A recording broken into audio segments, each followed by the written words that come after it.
जी, hello दोस्तों, मैं हूँ कमर चीमा और दोस्तों जिस तरह कि आप देख रहे हैं, मेरे साथ मौजूद हैं साजिद तार साहब। तार साहब, सबसे पहले तो आपके वक़्त को बहुत शुक्रिया sir. My pleasure, Chima. Thank you so much. तार साहब, आज बल्कि कल दुबई के अंदर, अबू धाबी के अंदर कॉप 28 के सिलसिले में दुनिया के बहुत सारे जो लीडर्स थे वो इकट्ठे हुए और पाकिस्तान के वज़ीर-ए-आज़म, केटे के प्राइम मिनिस्टर भी गए और हमने देखा कि भारत के वज़ीर-ए-आज़म भी गए हुए थे। हमारे वज़ीर-ए-आज़म ने जितने भी इंटरव्यू दिए वो यही कहे कि लॉस एंड डैमेज फंड के हवाले से हमें पैसे दे दें, पैसे दे दें। एक तो बहुत ज़्यादा उनको ये क्रिटिसाइज़ किया गया है।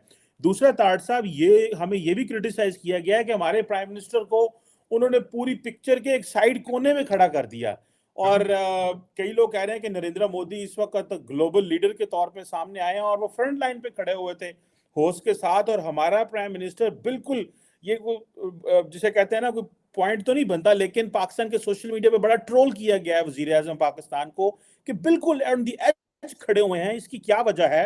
क्या ये चीज़ बताती है कि हमारे प्राइम पाकिस्तान की इस वक्त इंटरनेशनल लेवल पे ये पोजीशन है? और क्या ये भी बताता है कि पाकिस्तान के जो मेन स्टेक होल्डर हैं वहां पे भी हमारे वजीर आजम की कोई वैल्यू नहीं है? How do you see this climate diplomacy में हमारे वजीर आजम थोड़े बुझे बुझे नजर आए, जबकि नरेंद्र मोदी तो फ्रंट फ्रंट पे छक्के खेल रहे थे, बल्कि इटालियन प्राइम मिनिस्टर तो सेल्फियां ले रही थी, तो वो बड़ा इस वक्त इंटरनेट पे सेंसेशन बनी है। How do you see this particularly हमारे वजीर आजम का सिर्फ फंड की बात करना, पैसों की बात करना और कोई इनिशिएटिव ना देना, इसको कैसे देखते हैं आप? चीमा साहब, आज मैं कॉप 28 के हवाले से मैं बताना चाहूंगा कि आज जो दिन था वो आज क्लाइमेट फाइनेंसिंग के हवाले से आज था। मोदी साहब ने उसमें स्पीच दी, और बल्कि ना सिर्फ उन्होंने स्पीच दी है, उन्होंने कहा है कि 2028 में they want to host the COP, और ये दूसरी होगी। पहले भी एक कॉप को भारत जो है वो होस्ट कर चुका है। लेकिन उसमें चीमा साहब, मोदी साहब के साथ काकड़ साहब का कंपैरिजन बनते नहीं। वो दुनिया की 5th लार्जेस्ट इकॉनमी है, और काकड़ साहब मुझे इस तरह लग रहा है कि वहां जर्सियां स्वेटर लेने गए थे तो उन्हें पता चला कि यहाँ पे काप कॉन्फ्रेंस हो रही, तो उन्होंने कहा पायन तुसी भी मिल जाओ किसी मुझे हो सकता है ਤੁਹਾਨੂੰ ਵੇਖ के कोई पैसे दे दे शायद। तो मैं बल्कि यहाँ पे ये क्वेश्चन करना चाहूंगा कि मैं इस कॉप 28 के हवाले से जब देख रहा था, तो मेरा कंसर्न है इस चीज का कि मैंने जब चेक किया कि यहाँ पे जो पवेलियन बनाना है वहां पे बूथ लगाने का खर्चा $2 लाख। और जब मैंने उस खबर को पढ़ा, यहाँ पे कनाडा में सेचुआन उनका जो सूबा है, वहां आज एक बहुत बड़ा बहुत बहुत बड़ा आज इशू बन गया है कि उन्होंने अपना पवेलियन लगाया 7,65,000 के खर्चे से, और उथे झगड़े हो रहे हैं। लेकिन हमारा को पूछने वाला है, ना सिर्फ हमारे वजीर आजम साहब वहां पे तशरीफ ले गए, इनके साथ वजीर खारजा भी ले गए तशरीफ।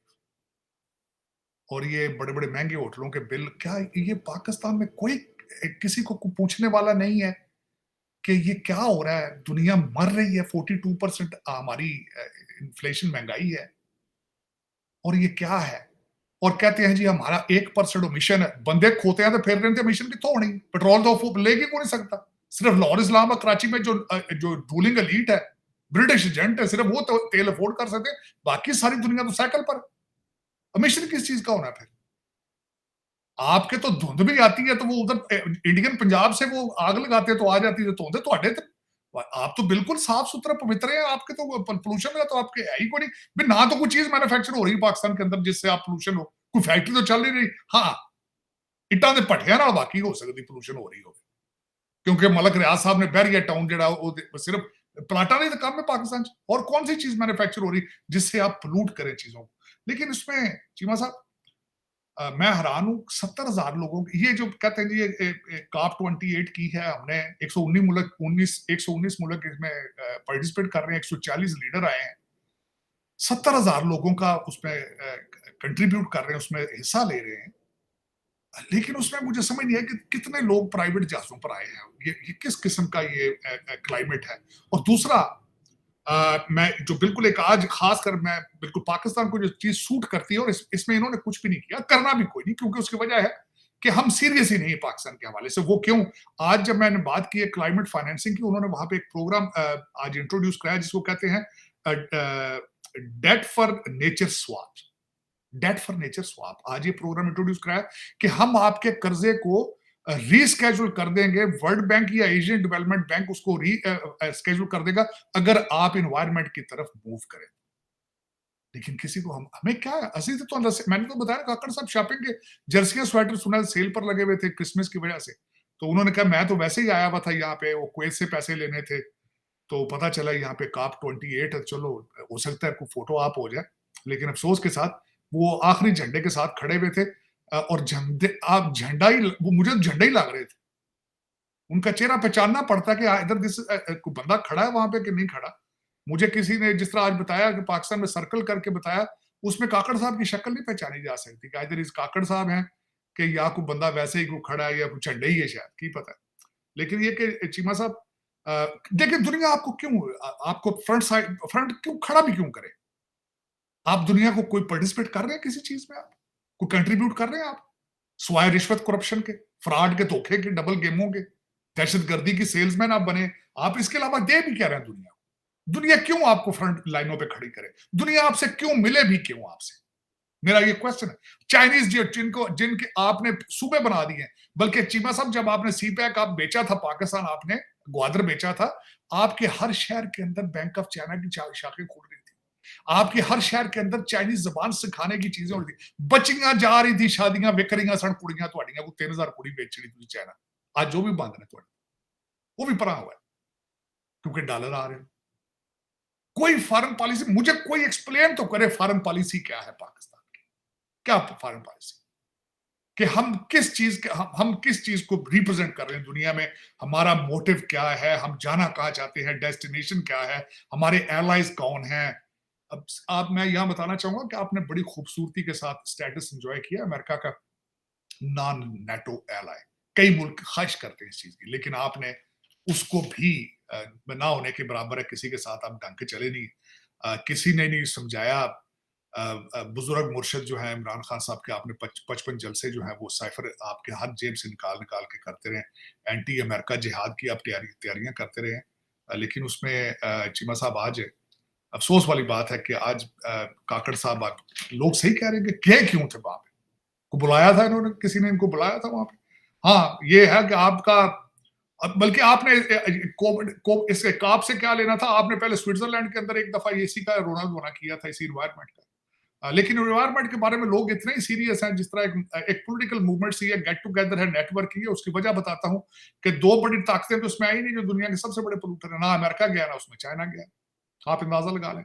और जो मैं उसके हिसाब से देख रहा था, आज जब उसकी बात हो रही थी कि डैमेज फंड वहां पे आज बनाया, जिसमें यूएई ने 100 मिलियन कमिट किया है, जिसमें जर्मनी ने कमिट किया है, यूके ने 60 मिलियन किया है, मेरे मुल्क ने शर्मिंदगी के साथ कहना चाहूंगा कि सिर्फ 15 मिलियन कमिट किया है, जबकि यूक्रेन के लिए 15 बिलियन है, यूक्रेन की जंग के लिए 50 billion, I am sorry, I am mistaken, 50 billion for Ukraine वार। लेकिन एनवायरमेंट जिसके ऊपर मेरा जो बाइडन और जॉन कैरी जो है, उनकी टोटल आधा पार्टी का उनका मैंडेट ही एनवायरमेंट है।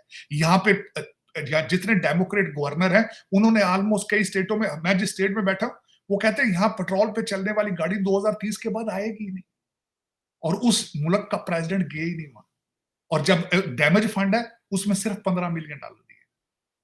लोग इतने सीरियस हैं इस एनवायरमेंट। ये एक मैंने बताया जिस तरह एनवायरमेंट, ये सिर्फ एक नेटवर्किंग है, पॉलिटिकल करेक्टनेस है, और बस इसी किस्म की। और जिस तरह एक मैं आखिरी इसी टॉपिक पे बात करना चाहूंगा कि आज ईरान का जो सदर थे, उन्होंने इजराइल के मौजूदगी में वो उनसे नहीं मिले, वो वॉकआउट कर गए हैं। तस्वीर ग्रुप फोटो में जो पॉलिश हैं वो नहीं खड़े हुए, क्योंकि वहां बेलारसिया के जो प्राइम मिनिस्टर थे ये वो थे वहां पे।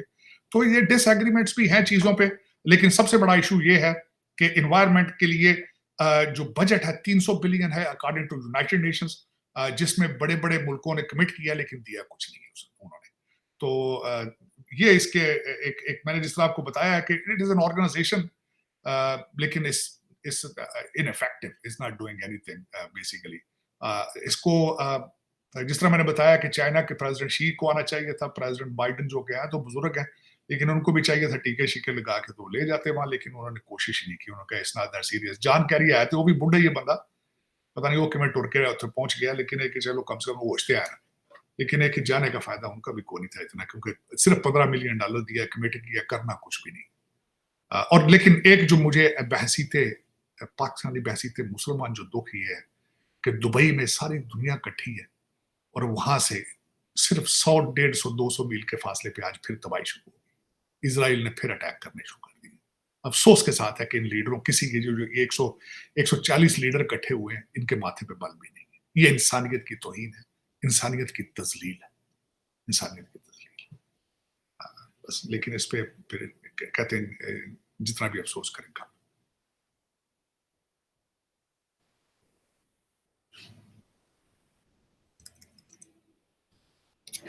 जी साहब, जी तार साहब सही कह रहे हैं, जितना भी अफसोस किया जाए कम है। लेकिन जारी बात है, that's how international system works. ना कोई मोरालिटी रही है, माइट इज़ राइट है, इसका तो हमें इस चीज़ का पता है। और हम ये काफ़ी देर से इस चीज़ को देख रहे हैं कि माइट इज़ राइट ही जो है वो चल रहा है, और लगता है ये ऐसे ही चलना है।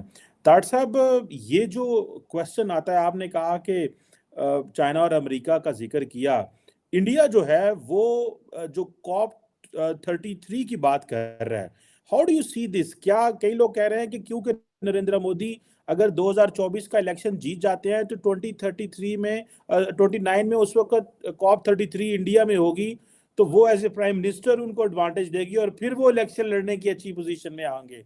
Do you think he has played it very strategically कि एक तो 5-6 साल का मौका भी ले ले, और अगर बीजेपी जीत जाए और वो वजीर आजम बन जाए तो उनको 2029 में एक मौका मिल जाएगा कि फिर एक दफा इंटरनेशनल कम्युनिटी को वो इंडिया में लेके आएंगे, और वो जो चाहते हैं कि उनका एक ग्लोबल स्टेचर बढ़े, he is playing it from that perspective. Do you agree कि ये is it strategic in terms of his politics and in terms of India's global reach?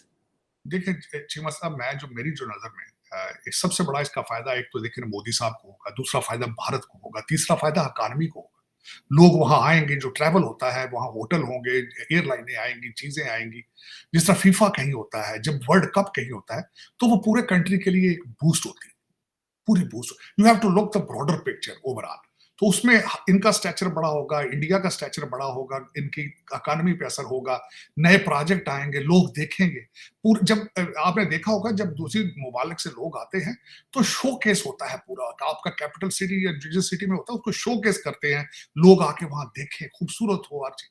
तो उसमें वो सारे फायदे उसकी बात की जा रही है, क्योंकि और आज उनकी मैंने स्पीच सुनी है, उन्होंने कहा कि हमारी पॉपुलेशन 17% है, लेकिन कार्बन उसमें पोल्यूशन में हमारा सिर्फ 4% हिस्सा है। तो it was very well written speech उनकी। लेकिन इसमें चीमा साहब देखें कि लीडरशिप की बात है। लीडरशिप से मुराद ये होता है कि जब आपके टारगेट हो, आपके 600 बिलियन के फॉरेन रिजर्व मौजूद हो, आप पुश कर रहे हो, गारंटियां दे रहे हो अपनी स्पीचेस में कि हम 5वें नंबर पर हैं, हम तीसरे नंबर पर आ जाएंगे, मैं लेकर आऊंगा। आपकी इकोनॉमी 7.6 और 8% पे चढ़ रही हो, और इस वक्त जब लोग चाइना से भाग रहे हैं, वो सारे आप भारत में खींच के ले जा रहे हो। अमेरिका को ऑलमोस्ट प्रैक्टिकली आप खुद चला रहे हो, एज इंडियन डायस्पोरा उनका चला रहा हो। तो फिर आप जो मर्जी आप यू मूव, आप you portray yourself like that, और वो कर रहे हैं। उसमें वो दे हैव डन इट। और उसमें सबसे बड़ी कंट्रीब्यूशन उनकी एजुकेशन की है, जिसमें रिगार्डलेस, मैं मोदी साहब की एजुकेशन की नहीं बात कर रहा हूँ, मैं इंडियन डायस्पोरा की और इंडियन जो मिडिल एज है उसकी बात कर रहा हूँ। उसमें कोई शक नहीं।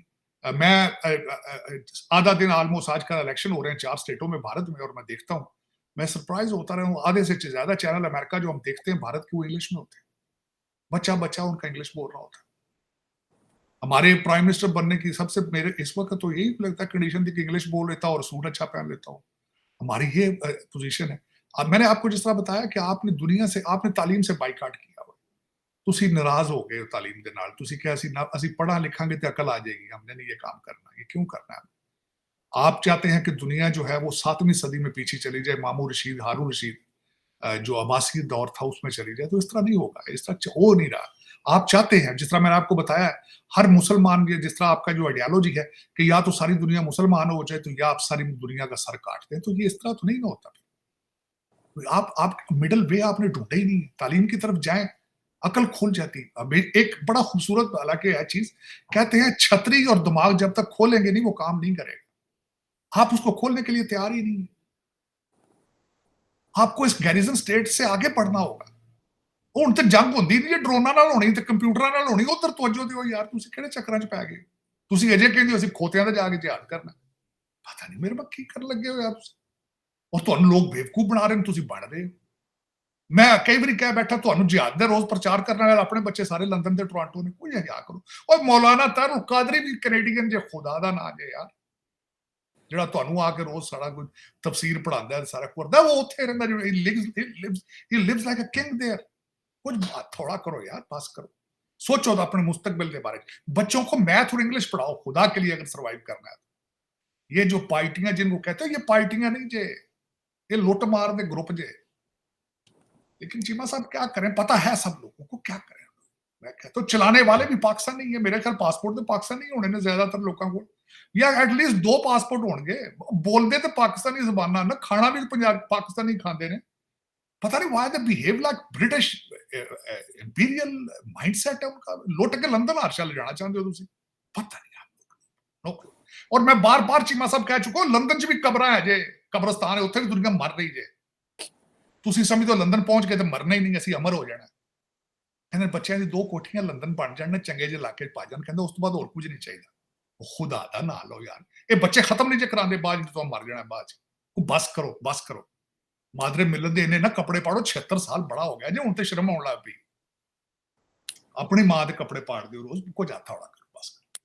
हुण तां दुनिया माफिया मांग रही, चीमा साहब माफिया मांग रही दुनिया तुहाडे तो। इस टाइम कन्नां नूं हत्थ लांदे पाओ। ताड़ साहब ये तो ठीक बात कर रहे हैं आप। ताड़ साहब एक पिक्चर मैंने देखी, क्योंकि हम इस इवेंट की डिस्कशन कर रहे हैं। एक पिक्चर देखी जिसमें प्राइम मिनिस्टर मोदी जो हैं वो किंग ऑफ जॉर्डन अब्दुल्ला से मिल रहे थे, और उस पिक्चर के पीछे जो है वो काकड़ साहब भी खड़े थे। तो do you believe that this is a missed opportunity, कि मुलाकात हो जानी चाहिए थी, या मिलते या शेक हैंड करते? मैंने ये तस्वीर लगाने की कोशिश कर रहा हूँ, लेकिन वो पूरी शो नहीं हो रही, कि ये एक मौका था। आपको क्या ख्याल है? बताया तो गया होगा वज़ीर-ए-आज़म काकड़ को कि आपने हाथ नहीं मिलाना, और महल मोदी साहब को, लेकिन बहुत सारे लोग ऐसे हैं जो कहते हैं कि मोदी साहब और काकड़ साहब की जो है एटलीस्ट शेक हैंड ही हो जाता, बल्कि शी जिनपिंग का और मोदी साहब का हो जाता है। हम इतनी सख्त क्यों पोजीशन मोदी साहब और काकड़ साहब लेके बैठे हुए हैं? इस पे भी थोड़ा कमेंट करें तार चीमा साहब। साहब हो सकता है उन्होंने काकड़ साहब को पहचाना ही ना हो।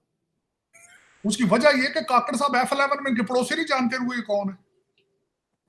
ਤੇ ਤੁਸੀਂ ਕਹਿੰਦੇ ਉੱਥੇ ਪ੍ਰੈਜ਼ੀਡੈਂਟ ਸ਼ੀ ਪੈਰੀ ਪੈ ਜਾਂਦਾ ਕਾਕੜ ਸਾਹਿਬ ਤੇ, ਤੁਸੀਂ ਵੀ ਡਾਢੀਆਂ ਗੱਲਾਂ ਕਰਦੇ ਹੋ ਚੀਮਾ ਸਾਹਿਬ ਇਹਨਾਂ ਨੂੰ ਕਰਿਆ।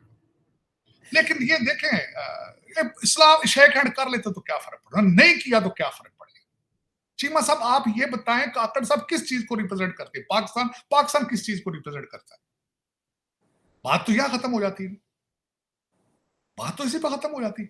आपके सदर को, वजीर आजम को, आपके फॉरेन मिनिस्टर को लोग कुर्सियां से उठ के तुहानू प्रोटोकॉल दे पटाके ते तोपां दी सलामी क्यों देण यार? वजह कोई दसो ना बंदे नू, वजह कोई दसो तो सही ना। This is what we have to offer to the world.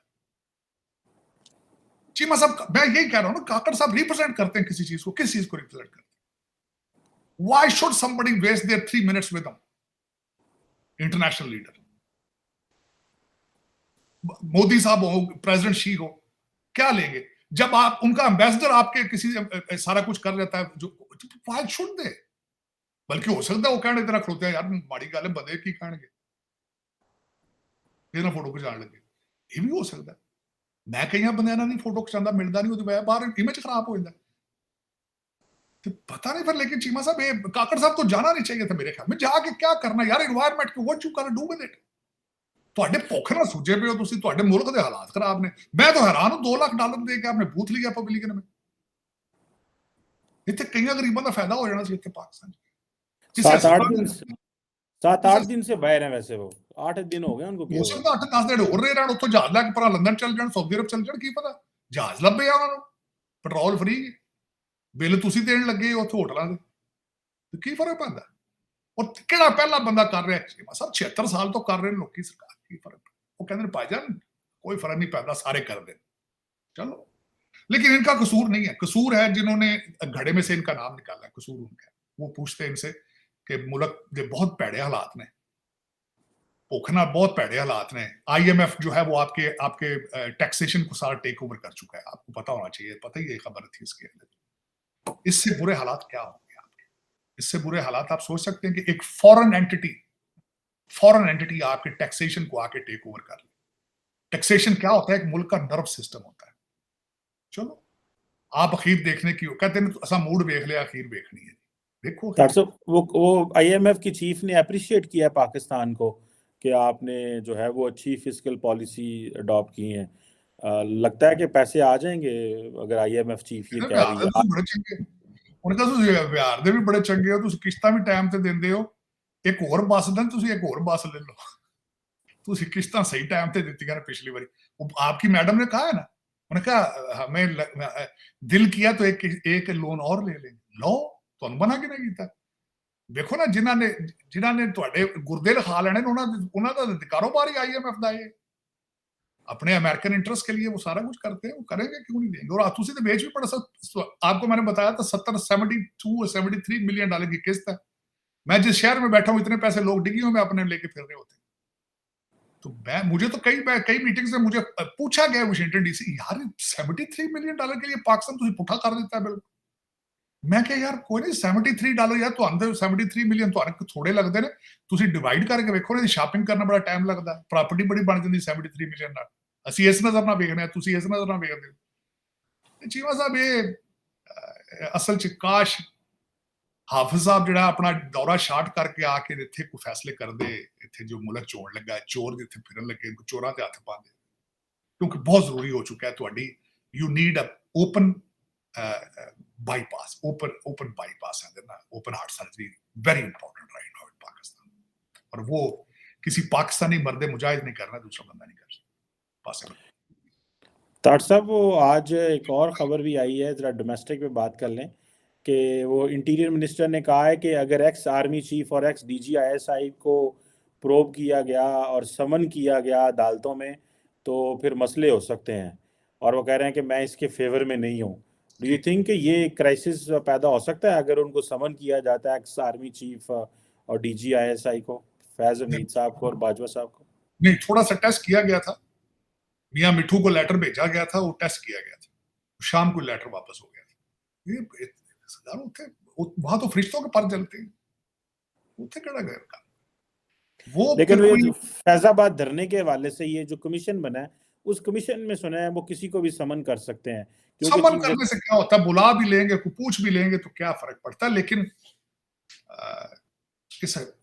somebody need a very deep thinking to do it, very deep thinking for the future of Pakistan, for the sake of the country। मैंने ये बड़ी deep thinking की जरूरत है। मैंने जिस तरह बताया था कि इसको करने के लिए कोई पाकिस्तानी मर्द मुजाहिद चाहिए, पता नहीं वो हाउ इट इज पॉसिबल। और एक नहीं है, कई ओपन वुंड्स हैं आपके इस वक्त चल रहे हैं। मैं तो सारा मेरा मसला, मैं तो I stay on the pulse of Pakistan. कई आपके इस वक्त मोशा आपके इंटर इलेक्शन हो रहे हैं, खान साहब की चेयरमैनशिप पे बीबी जनानी भैना लड़ रही ने, ऐसे बाबर साहब आ चुके हैं, प्यो पुत्र लड़ पे पे उस पार्टी दे। नवाज शरीफ लंदन जाना चाहता है वापस, वो कहता मेरे प्लेटलेट्स घट गए ने इत्थे आके देख के नून लीग दी सपोर्ट जेडी। तो इसमें कई आपके मैटर्स हैं इस वक्त, और इसमें किसी का भी कोई इंटरेस्ट इकॉनमी की तरफ नहीं, जो एक मेन मुद्दा है पाकिस्तान का, मेन इशू इस वक्त इकॉनमी है।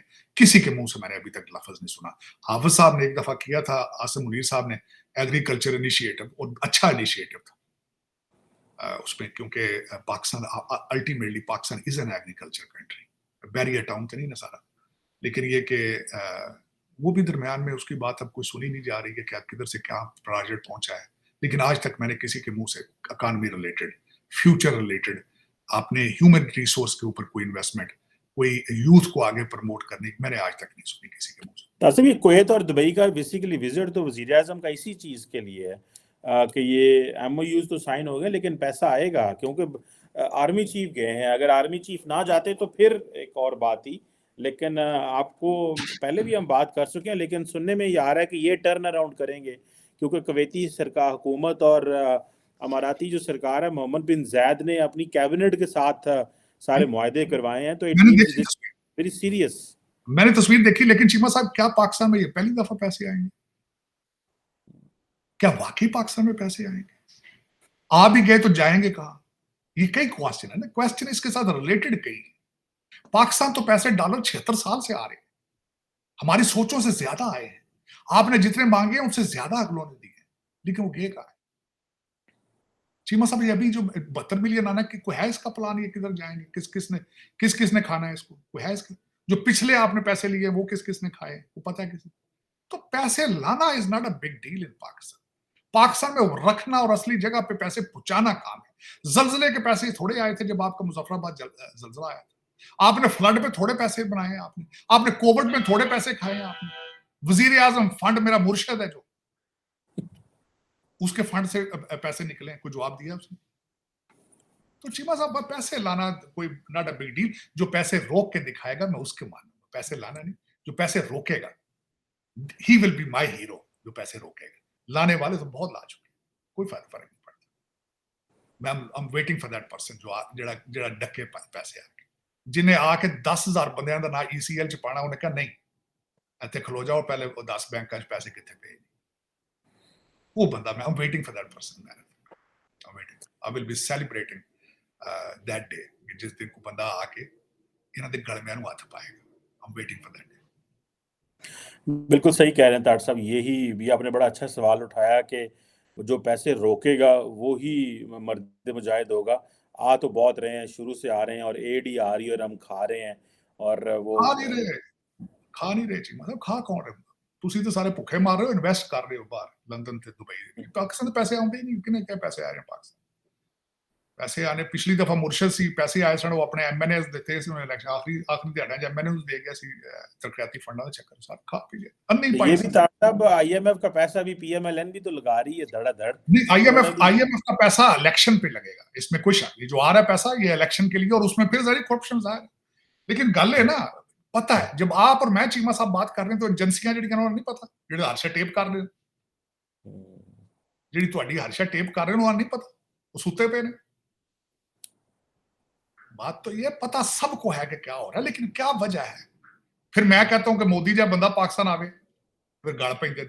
मेरा मकसद ये होता है, मोदी साहब ने नेशनलिज्म दिया है भारत को। तार साहब, मोदी आया सोचते भी केस बना देने ने।